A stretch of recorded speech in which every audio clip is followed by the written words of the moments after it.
MotUS Edge, where we celebrate business, primarily youth sports facility management, leadership, and motivation, co-hosted by Stacy Rowe, Cole Stott, and Casey Jones. We are here to fill your cup with knowledge, laughter, affirmations, and comfort knowing that you're not alone. You can and will succeed with the MotUS Edge. Hello, and welcome to another episode of the MotUS Edge, where we talk about leadership, motivation, and all things cheerleading and dance biz. I am Stacy Rowe, here today with my favorite co-host, Casey Jones, and our guest is the amazing Mark Pancratz, founder of the Knoxville Summit and partner in Axiom Wealth Management. We are super excited to have you on today, Mark. Thanks for having me. Absolutely. Yeah, I got to meet Mark. We met at the MotUS Business Expo. Was that last year or 2 years ago? Last year. Yeah.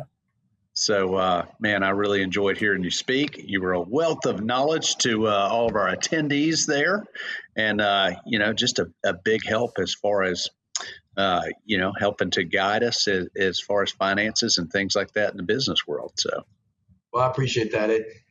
The quality of the people that were in that room was impressive. That was my biggest takeaway from that day, and spending time, even grabbing coffee with folks and hearing some of their story and how far they traveled to be a part of your community.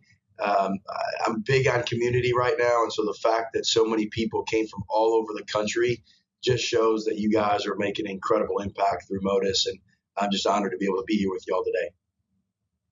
Well, thanks for coming out. And like I said, to me, these topics, especially, financial topics are just, are one of my favorite things. I think it dates back to my childhood of watching my grandfather count his money.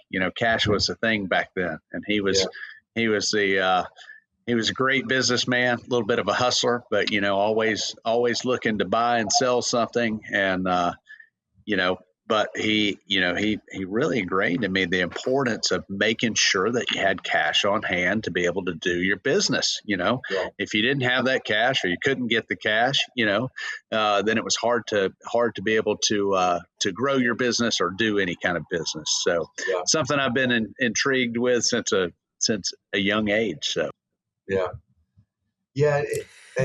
and I think that commends a lot of what you learned, but a lot of that probably has to do with some of the basis of just understanding what was coming in every month and what was going out. So what that budget looked like, what he was spending, enabled him to be able to do that. But those lessons that we learned from parents and grandparents can be pretty impactful over the years. Mark, what brought you into finance? So actually, I was a finance major in college, but I didn't start there. I started as a marketing major. And my wife teases me about it when she hears this, but the only reason I ended up being a finance major is because I was dating a girl on the soccer team who was in finance classes. And since I tore my knee playing college basketball, I had another another year of school to play basketball. And so didn't have enough time to go get my MBA. And so I said, hey, you know what? I'm just going to take class with my girlfriend who was getting a finance major and sit by her and to help me get a finance degree. So that's how I got into finance. But then I went into the coaching world. I coached college basketball for 7 years. And then when I left college coaching 15 years ago, the financial world was really calling my name, not because I can sit here and tell you that I love crunching numbers. I love looking at investment portfolios and all that. I believe that the three greatest ways that we can make impact in this world is through our faith, our health, and our wealth. And our wealth is obviously one of those areas that I was drawn to through this career. And so I love to be able to have conversations with folks and really help them achieve what they're trying to achieve through their business or their family. I love that. Faith, health, and wealth. I mean, because the reality, or my reality, which I believe to be true for many, is, if we're missing in any of those three areas, then that's going to be a pretty big impact on our life and make things more difficult. And I think in y'all's world, the health side, right, in sports and athletics, coaching, when you build that relationship with a coach, what happens? all of a sudden people are willing to get vulnerable. Well, what comes up in those vulnerable moments? Their challenges, their goals. And oftentimes people have other health goals or challenges, but their faith or their, what's grounding them comes up, or their financial challenges come up. And so even if you're just primarily focused in one of those areas, I think when you build a relationship in the area that you're called to be in, I think it opens up the avenue to be able to make impact in those other areas. And so I think that's what I've seen in the financial planning world, is I've been able to help people in other avenues because of that. Yeah, that's pretty cool. And it falls right into finance and having a balance, we want to have a balanced portfolio, but you also want to have a balanced life amongst those things. I'm not sure you can have too much health or too much faith, but I do know that if you have only one thing, and you're not taking the action to put forth to grow the other things, then life gets out of balance and things can get crazy for you. So, and I think that's a challenge that many gym owners have, because it's long days. They're wearing a lot of hats.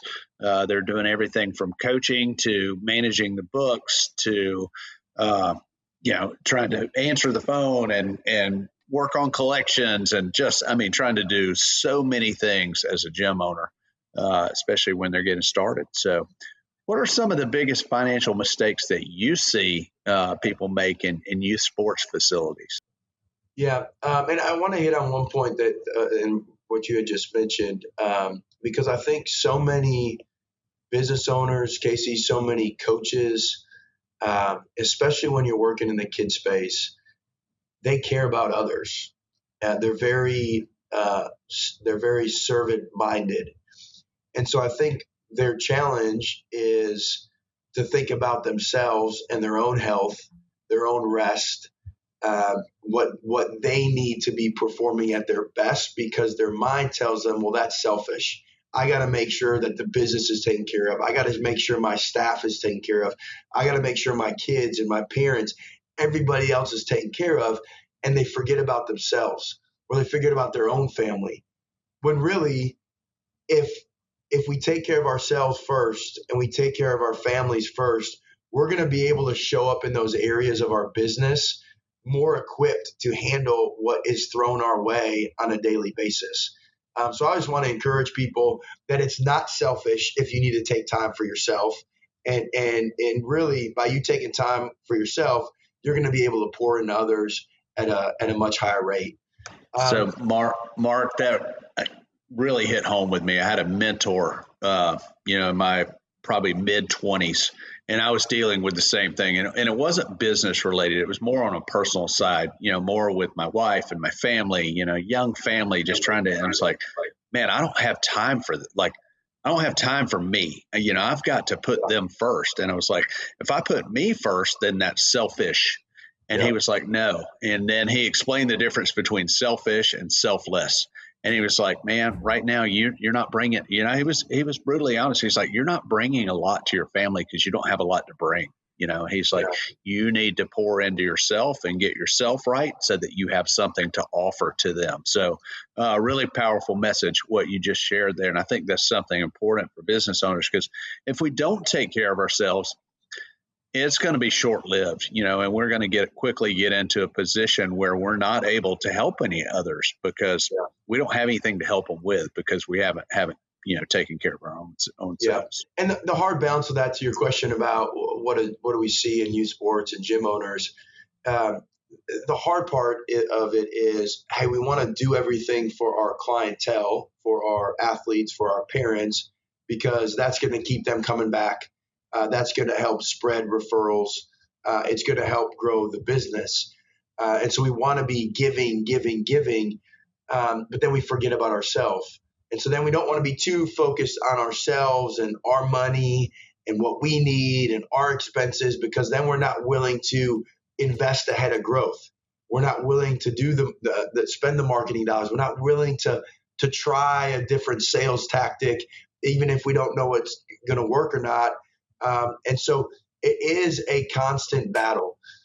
what I encourage people to really focus in on is their own situation, their own goals, their own business, their own communities, their own people. Too many times we look at the business owner down the street or the business owner on another part of the country, sometimes in the same industry, sometimes not even in the same industry. And we start that comparison. Well, they're doing this or they're doing that. And we get out away from what's most important to us.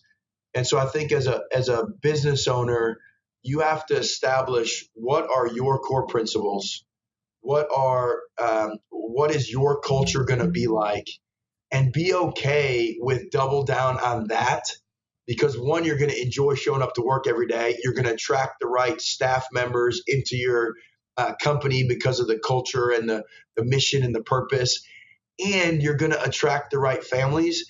And if the family is not going to take to your style of coaching, your payment process, what you're asking them to pay, if they're not willing to do that, in my experience, it makes it a lot easier to just say, hey, well, then we're not the right fit for you, because I'm being authentic to who I want to be and what I want my business to look like. And so it's okay to push them away and just focusing on the people that do go along with that culture and that mission that you're trying to build. Yeah, I think many gym owners, I say gym owners, many business owners that are in youth sports, they genuinely get into this. They're passionate about what they're doing. They love kids. They want to give back. And somewhere along the way, somebody kind of gave it a bad profit sort of became an evil word. Well, I'm just doing this for the kids. Well, the reality that many of us have seen, if you've got a lease and a light bill and all these things, cool, you want to be there for the kids. But if you can't make money, if you can't turn a profit, then you're not going to be there for the kids, not for very long. So that's something we've really tried to do in MotUS is really help others to put a value on what they're doing, because what we're doing is extremely valuable. It's extremely valuable for families, for our community, for the youth in these different sports. And, the business should make money because of that. We're not trying to rip people off, but I don't know. There's the thing I've seen, there's a difference between, hey, I'm retired or I've got plenty of money and I'm volunteering over here versus, when I started my business, that was what was sole livelihood. There was no other money. And I say that oftentimes of like, maybe it's a little bit of dumb. I didn't have a choice. Like if the business failed, I felt like my family failed and my wife and kids weren't going to eat. Yeah. So we had to put business first over the other things, which in turn set us up to be able to help more and more kids, more and more employees, more and more, and offer more within our community. So, my wife teases and said, like, I would never want to win the lottery. And I'm one that's like, no, like I want to win the lottery. It doesn't, just because you win it doesn't mean you have to spend it on cars and houses. We can give it all away, right? I think the more money that good people make, the more impact that we're going to make in this world. So good people, someone's going to make the money. I'd rather have the good people make the money because of the ripple effect of impact that you're going to make. I see in youth sports, not enough times do business owners in that youth sports space articulate the benefit that the fee provides. They only talk about the lesson and they don't talk about everything else.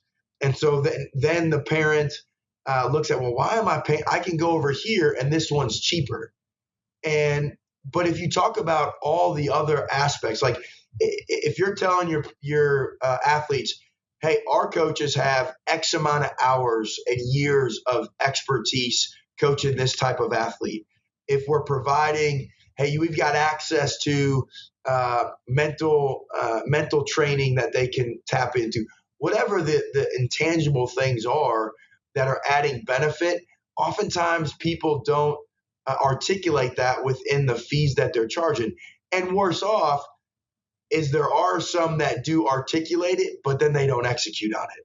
And that's, I think, the bigger rift with parents and youth sports is they talk about all this stuff, but then they don't execute on it. And I think those that do care about their athletes and are providing different services and execute on them, you're never going to please everybody, but I think more people will be happy with the value that they're getting than not.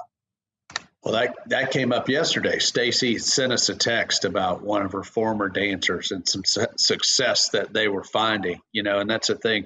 I see it in my community every day. I run into kids that have come out of Stingrays, come out of our program, and they are successful being nurses and doctors and lawyers and all these different things right in our own community. Kids are coming back and opening dental practices.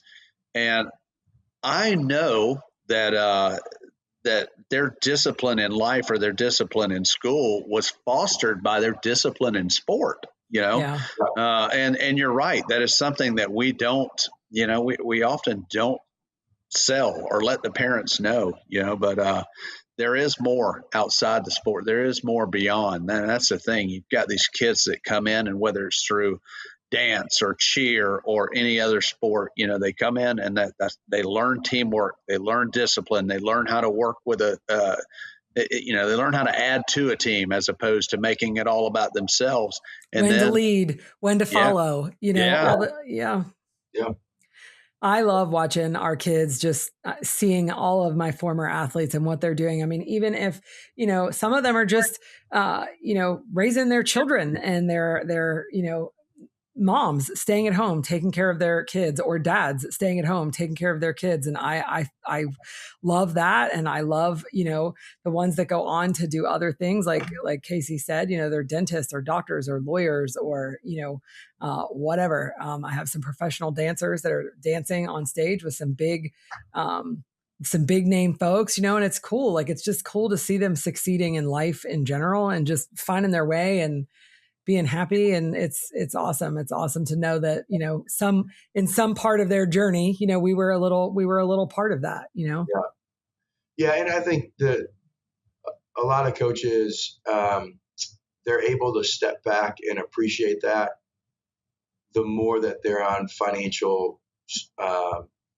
they're on a financial stronghold. They've got a good foundation financially, right? Because if you're not making, Casey, you're talking about when you guys first started, it's hard to appreciate the ancillary benefits of the business if you're not making money. And so, right, wrong, or indifferent, that's just fact. And so I think business owners, one, they have to know their expenses. Like, they have to understand what it takes to run their business. They have to understand that charging what it needs to be charged is okay. Are they charging enough? And they're not going to please everybody with the fee that they're asking people to pay, but they got to be okay with making money, so that way they can have more appreciation for the other stuff. Because if they're not making money, the business is not going to be in business very long, and they're not going to see 5, 10, 20 years down the road when that former dancer graduates from college and goes and is a teacher making impact in a different way because of the lessons that they learned by going through one of the studios. Yep, you're exactly right. I mean, I've seen some people come into sport kind of from the outside, and they came in with money, and this is gonna be fun, and I'm going to invest in a gym, or I'm going to do this, and we're going to go and win the cheerleading competition. And I've seen some of those fold up pretty quickly, because the reality is those people have run successful businesses. They came into a different type of business and they weren't making money, and they didn't stay there very long, and that's the thing. You might come in with the intent of, man, I'm going to make a difference. I'm going to help kids. I'm going to do all these things, which are great things, and that should be part of it. But you quickly lose your motivation if you're having to come out of your pocket every single month on your own to put money back in the business. Or in my case, I couldn't have done that. So like I said, I wasn't smarter than anybody else with financial decisions. I was so fearful that I wasn't going to feed my family, number one. And then I was fearful, like literally every year. I mean, in my head, I would project this very, outgoing, fun, everything's okay kind of mood. But in my head, I'm like, oh my gosh, like this one thing could make our business fail, So a lot of, making sure that we had a reserve, making sure that we had a couple months of money, of business money in the bank if something happened, because the thing is, Mark, those things happened and they continue to happen. I remember our first big obstacle. We did our own payroll. And actually, we did our own payroll just really until about 5 years ago, but which is pretty crazy to think about now. But, we were doing our payroll and we hit, I'm probably going to misquote this, but we had 6 weeks to pay our payroll taxes until we didn't know this. When our payroll hit a certain number, then you had to pay those within 48 hours. Yeah. So my office manager / bookkeeper, we both learned that together and then instantly realized that we were 6 weeks behind. When we hit that number, we were 6 weeks behind on payroll taxes. That was a big number for us and literally would have taken all of our reserve. It did take all of our reserve to catch that up. But, I quickly realized thank goodness we had a reserve to be able to catch it up because, the interest and penalties could have been outrageous. Yeah. COVID was a prime example for many businesses. And, we were all blessed. There were different government things that came along, but we didn't know what was coming to begin with, And I'm proud to say that to begin with, we were able to keep our employees on payroll and to pay them, when the gym shut down. Because we did have a reserve on hand and, different things come up, whether it's equipment or the roof leaking or whatever, you've got to have that money set aside to be able to handle that stuff. Yeah. Yeah, that's so good. And I think the fact that you're so committed to your team and kept everybody on payroll and a couple of thoughts that I had as you were sharing that. One, especially newer business owners, maybe they're younger, but they have to be willing to make sacrifices. They have to be willing to go eat the ramen. They have to be willing to have the humility to go to our parents' house for a cookout on a Sunday and take some leftovers to eat on Monday. So that way you can minimize your expenses. So many entrepreneurs, business owners, when they're not making the money that they want to make, they're unwilling to make some sacrifices. So that was one thought. Two, sports industry typically gets a bad rap for not being good at business, right? We've all heard it. Athletes, they end up spending all their money. They're bad at business. But in working with whether it's physicians or it's the high-level sales guy that gets the promotion to be the CEO, I've seen a lot of people that don't know how to run a business despite having success in some aspect of their life prior to becoming the leader of the organization. And I share that from the standpoint of it's okay to go seek help. It's okay to ask somebody, hey, I'm really good at building culture around my gym. I'm really good at attracting the athletes and the families. I'm really good, but I'm not good at behind the scenes aspect of my business. Or, hey, I'm really good at the business part, but I'm not good at the marketing part. And so it's okay. And that's why you got to join communities like this and others to where you can lean on resources of other people to help you get to where you're trying to get to. Because nobody has all the answers on how to do this thing, especially with the changing dynamics that we're in throughout our economy right now. That's imperative. You just nailed it right there, is asking for help, and once again, I look back to all these, most of what I know is because I've done it wrong or somebody else told me what was right, but one of my early mentors, she was my accountant at the time. She was like, you have got to hire people that do things that you're not good at, which part of that was a bookkeeper, like I said, I'm diligent with the money and not spending the money, but I'm also not very organized. So I needed someone to make sure. And that's a thing that is highly important of you've got to know exactly how much money you have at all times, be able to look at it, right. And if that's not we run into so many people, whether it's their personal lives or whether it's their business lives, they don't know, and I'm kind of old school in that. I start my day by getting on my computer and looking at every single account. I am my grandfather counting my money, but it's not cash anymore. I'm looking at it digitally. But a couple things there. A, I'm in touch with it every day. B, so much fraud in today's world. I can identify that quickly because I'm looking at it every day.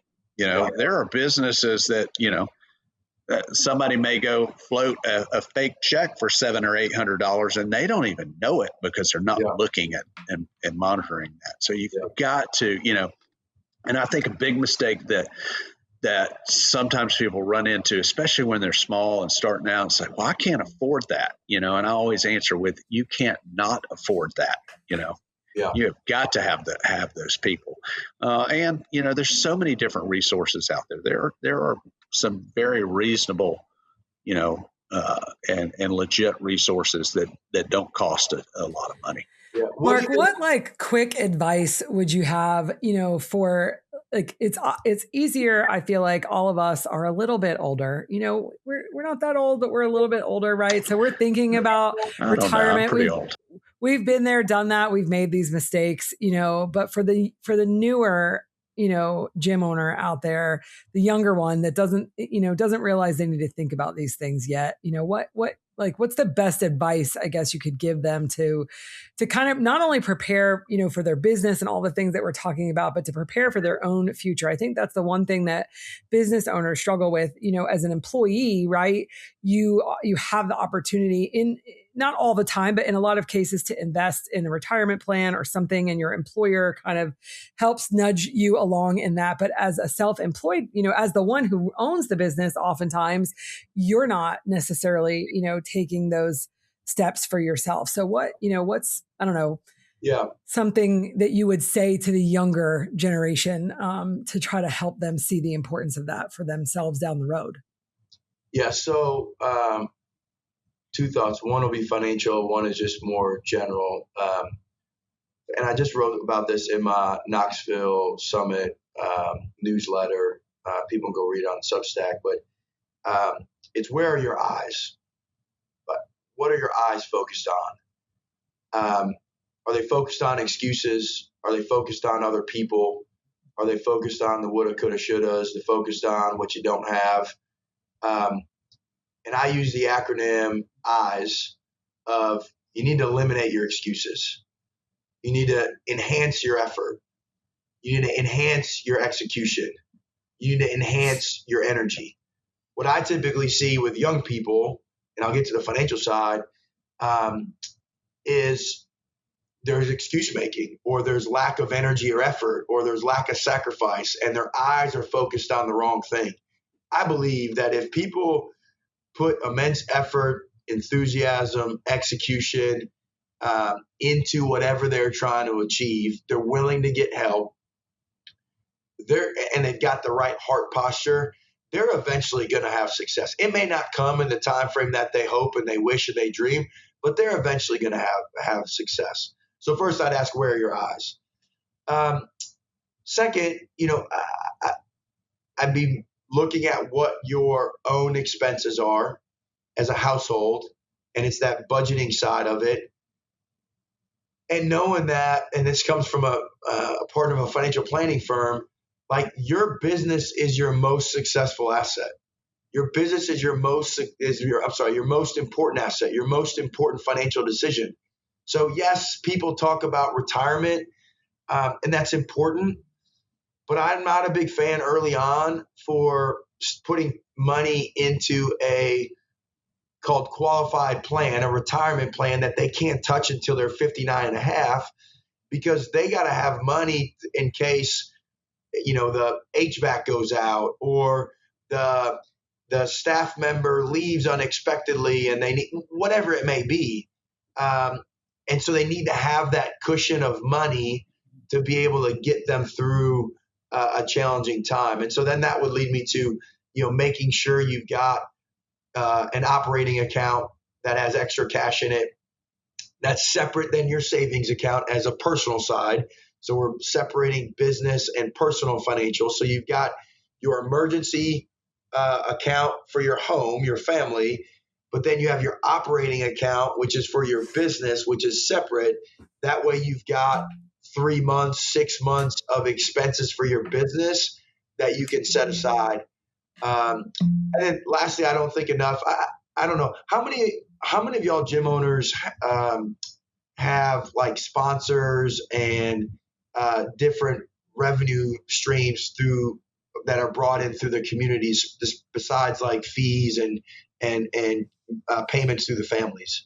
The individual athletes might have different sponsorships and things like that, but that's generally to pay for fees that they incur outside of the facility, like their travel expenses and their competitions and things like that. So we don't generally have any of that. I feel like most gyms don't have any of that direct to their bottom line. No, not much going on. So well, and I don't know, it may be something that's not possible, but like I was just with a business owner this morning. Their avatar to who they market to is my wife, right? It's a medical practice. My wife and the other ladies like my wife, who's almost 40 years old, she makes all the medical decisions for my family, what doctors we go to, what dentists we go to, all the things. And so they want to invest in the different places and market in the different places that my wife goes. And so is there an opportunity? Because sometimes like I feel as I'm telling business owners that are listening, watch your expenses. And I feel that some of them are like, doggone it, man. Like I can't make it any leaner. I'm sacrificing all I can at my business and at home. So then it can be a revenue issue, right? Are there ways that you can create sponsorship dollars by putting a sign up, let somebody come in and talk, and they pay a certain amount and you generate some revenue? Are you charging enough? What are the other revenue streams that you can create to be able to get you over the hump to then be able to market more and do other things? But I know it's a lot there, but savings accounts, and then just, is it an expense problem or is it a revenue problem? If it is revenue, be creative on what you could create. Well, the thing I took from you there is, number one, business and personal, making sure you have whatever you call it, your emergency fund, your operating fund for your business, whatever it is. Those things need to be taken care of first before any investment happens. And they need to be separate from a tax. So many younger, newer business owners, it's all coming into one pot. And that's just setting yourself up for a recipe for disaster when it comes to accounting and taxes. Because the washing machine can go out at home at the same time that the HVAC goes out at the gym. It can go out at the exact same time. And if you only have one pot of money to deal with each, then that can be a concern. I know something, Mark, that as a young person, I would get really, I don't want to say frustrated with, but it would be a turnoff. So after I, did have my emergency fund or have a little bit of money, and then I wanted to go and talk to people about investing, I would go and meet with financial advisors, and clearly I had chosen some of the wrong people early on because they would scare me away. First of all, they were trying to sell me something.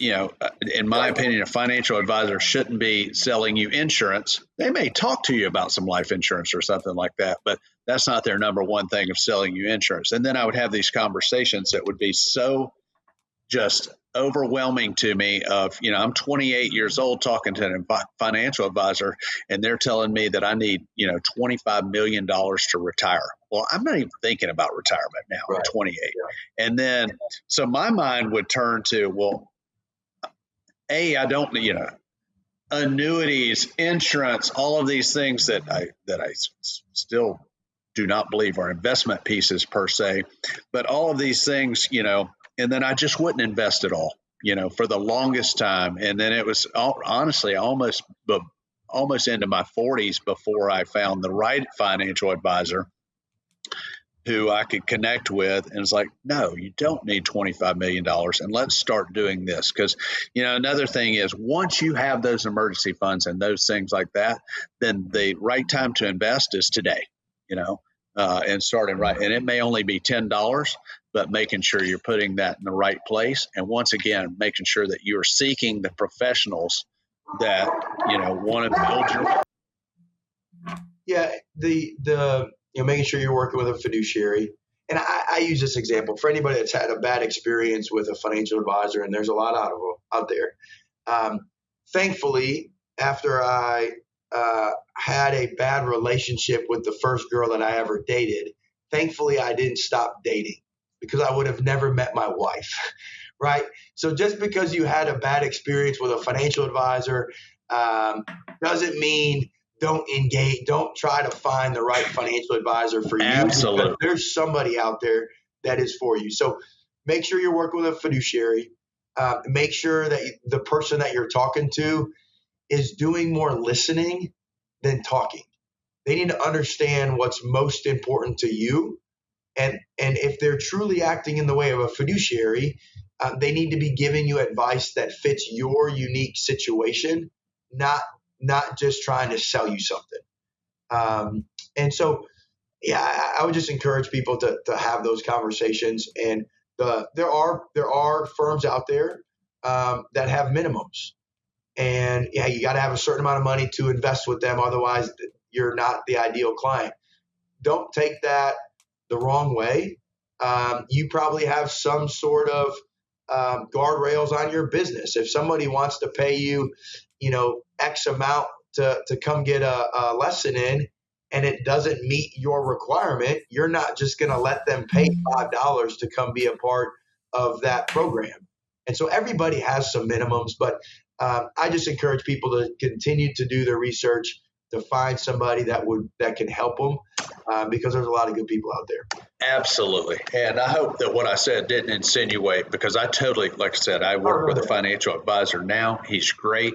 You have got to go find people like Mark, and the thing is, don't do what I did and wait 12 years because the first one or two guys freaked you out. There are great people out there.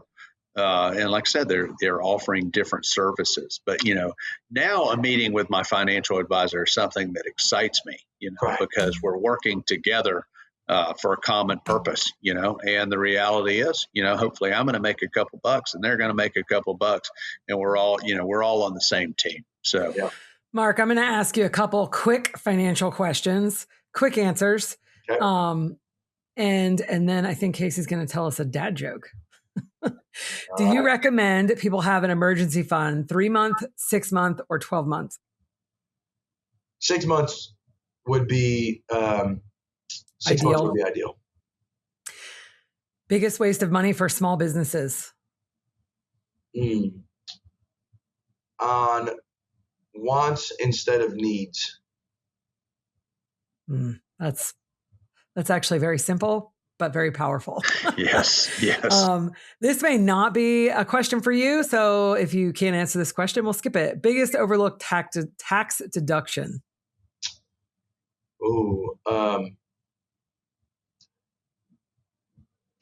Actually, just keeping track of what you're spending money on. So many business owners I see don't know where they're spending money, and they're scrambling to find stuff. And if they just keep track of their expenses, they get obviously you can find easier deductions. Yeah. Best investment every business owner should make? Themselves. I love that. Great answer. One financial book everyone should read? The Psychology of Money by Morgan Housel. Awesome. And we'll put that in the show notes for people. One financial myth you wish would disappear? Great question. That more money equates to happiness. Love that. Very thoughtful answers, and I put you on the spot. Yeah, more money, more problems, right? More money, more problems. Totally impressed. I mean, that is very true, Mark. And I feel like I'm a happy person. I've led a very blessed life, and but I tell people, like, I was happy when I had no money, and I was happy when I was kind of getting to the even, and now I have a couple nickels and I'm still happy. So, don't get me wrong. I mean, having money and being able to take nice vacations, like, I'd rather have more money than not have money. But maybe I worded it wrong, that No, more money doesn't equate to fulfillment. That's probably the better way to say that. Like, I do think money provides freedom. It provides nicer stuff. We get to eat where we want. Like, don't get me wrong. Like, having money is awesome. But it goes back to your faith, health, and wealth. Yeah. If you just have the wealth, but you're unhealthy, if you're unhealthy and you can't go do anything with your money, and that's the thing I've seen. I've seen it. I've seen it with family members. They work their entire lives and then they retire, but they didn't take care of themselves, and then they're not healthy enough to go do anything with the money that they made. So. All right, I think it's time for a dad joke. We love our dad jokes. Favorite part of the day here? Not really, actually. But Stacy makes me do it. So.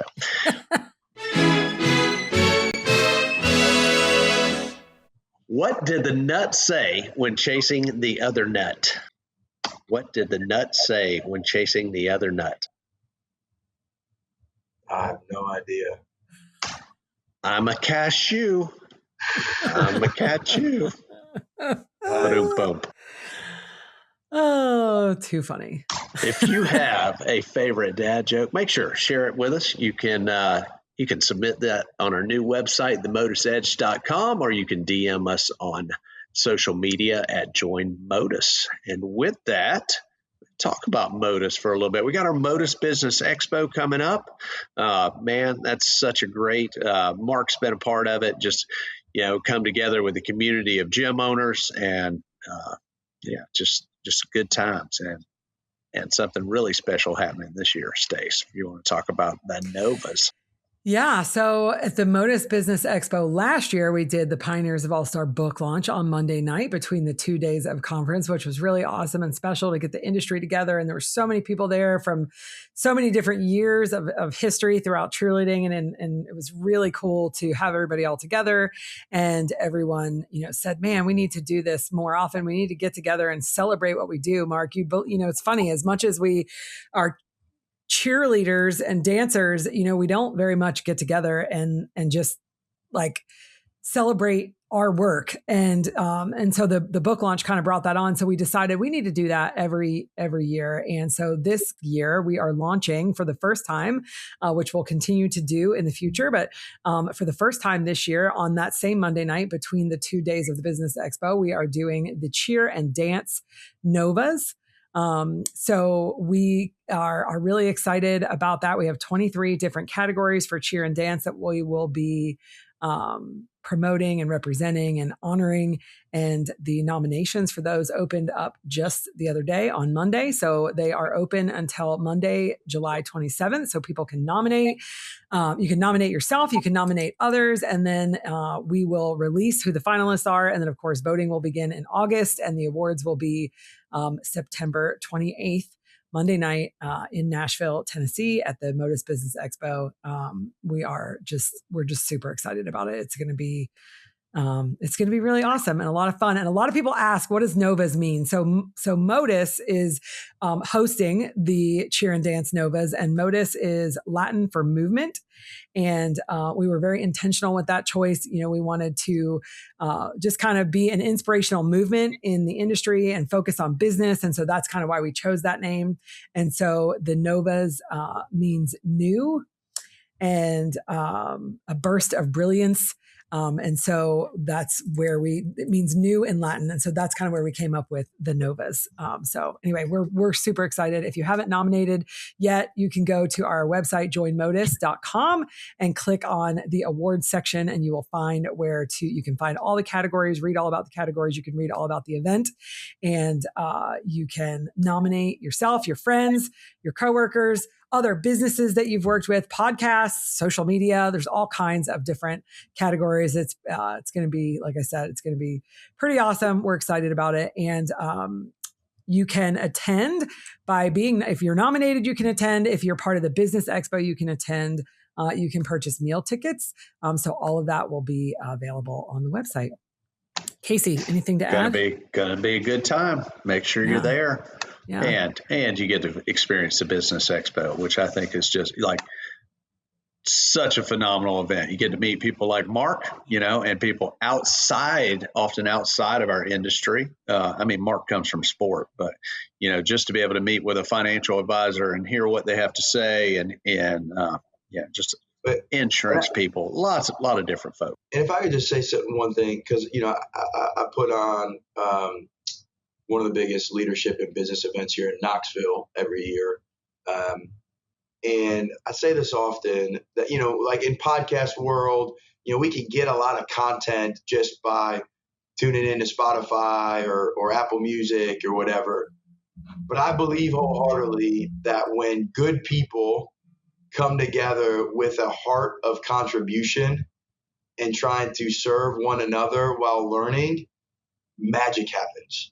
There's something about being in a room with other people that have a heart around, I'm trying to grow, but I'm also trying to help other people grow.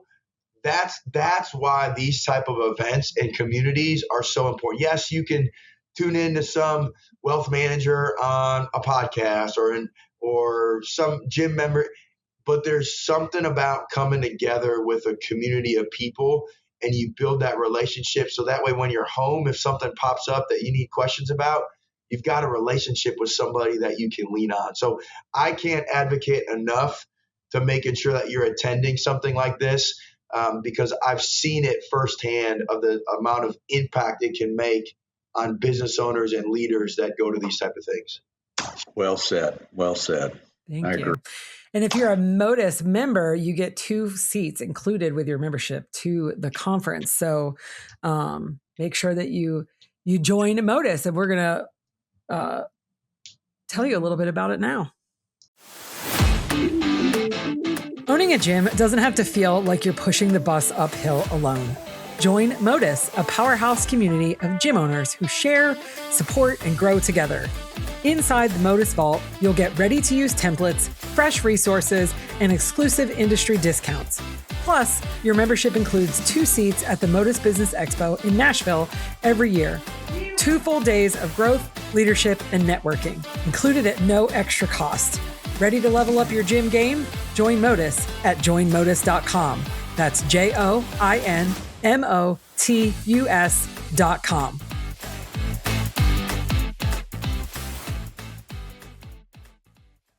All right. I think we're ready to move in some rapid fire questions. Yeah. Learn a little bit more about Mark and his personal life here. Mark, what's your favorite go-to coffee order? Straight black. Americano. Same, man. Same. That's me. I literally drink 2 liquids, black coffee and water. So you guys are gangster with your black coffee. Pretty plain guy. So yeah. Favorite pizza topping? Sausage. Not a big pizza guy. We are the same person though. I don't eat a lot of pizza, but when I do, I want some spicy Italian. What's your favorite food if you're not a big pizza guy? I get a grilled chicken salad like every day if I don't have a lunch meeting from a place called Brown Bag here in Knoxville. Oh yeah, that's awesome. Casey loves fried chicken. That's his favorite. I do. I wish I loved grilled chicken as much as I love fried, but I don't. So, morning person or a night owl? Morning. I'm in bed by 9 p.m. We differ there. I'm your guy. If you need somebody at midnight, I'm your guy. If you need them at 6 a.m., call Mark. If you need someone at 3:34, I'm your guy. But beyond 9 p.m., I'm asleep.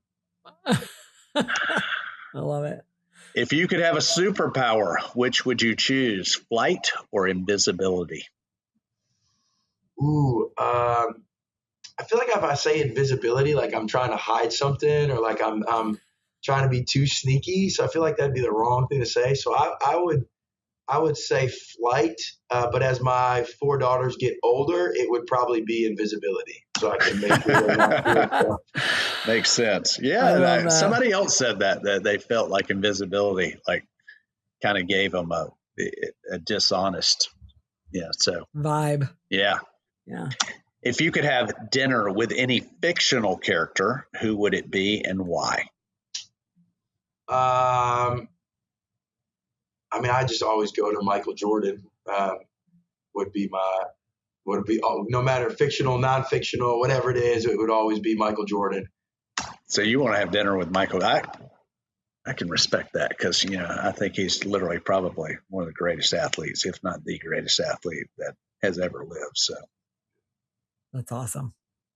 All right. Well, Mark, we have a question from our listener. This is Sarah from Texas. She said, how do I know if I can actually afford to hire another full-time employee or if I'm just tired and hoping another person will solve my problems? Oh, great question. So, couple different strategies. One, I think so many times people overinflate the cost of that employee, right? Because typically you think about, I'm going to hire somebody for 50 grand. Well, 50 grand assumes that they're going to make it for a year. You're typically going to know within 3 to 6 months, are they going to make it? So now you've pulled it down to call it 25 grand to 12 grand is your commitment. If you're getting a tax deduction for that expense of the employment, now you can take off another 20% of that because you're getting the tax deduction. So it doesn't really, sometimes we think, all right, I'm going to hire this person and it's going to cost me 50 grand, but it's really not, because you should know within 3 to 6 months, are they the right fit? The other way that I would do it, if you're not like, hey, I need to hire somebody tomorrow, I make the same recommendation for people that are thinking about buying a house or upgrading the house. Live your life with that new expense before you are committed to the expense. What I mean by that is, let's just say your current mortgage is $2,500 and you're going to you're thinking about buying a new house that's going to put your mortgage plus insurance and everything else up to $4,500. Well, that's a $2,000 delta, $2,000 a month difference. Well, before you go buy the house and be completely stressed out, take that $2,000 and put it into a savings account for 3 months, 6 months, and feel what it's like to have that commitment, that financial commitment of the house or of the employee. And now, and this is the same thing my wife and I did before we built our house. Now, before I've committed to it, I can say, you know what? That was easy, stress-free. We can do it. Let's go ahead and do it. Or it's like, you know what? It's stressful. I don't think we're ready, or I got to generate more revenue to be able to offset it. So if you don't need to hire that person today, I'd do some stress test on it. But I think oftentimes people don't hire fast enough, and then they got to just go generate more revenue to offset it. That is a great exercise. So practical and easy of what you just described there, of if you've got the time, because especially in my younger days, I didn't do that. Now I was a motivated person. So I would, hey, I really want this car. I'm going to go buy it and it's going to cost me $500 a month. I would be so worried that I wasn't going to hit the $500 mark that I didn't look to make $500 extra. I was looking to make $1,500 extra because, like, well, what happens if I don't make it next month? Yeah. And those things would motivate me. But I will say my way of thinking does not work for most people. And most people live on a fixed income. So I wasn't living on a fixed income at the time. So I had the ability to go and generate more money. If you're living on a fixed income, you don't. So, I mean, that's just such a simple, great plan, Mark. Yeah, I appreciate it. And the other piece about hiring somebody. Thank you for listening to the MotUS Edge. We hope you had a blast. Join us next week for more on business, leadership, and motivation. Subscribe and follow the show where you get your podcasts. Subscribe to our newsletter at joinmotus.com. The MotUS Edge podcast is produced by ClantonCreative.com.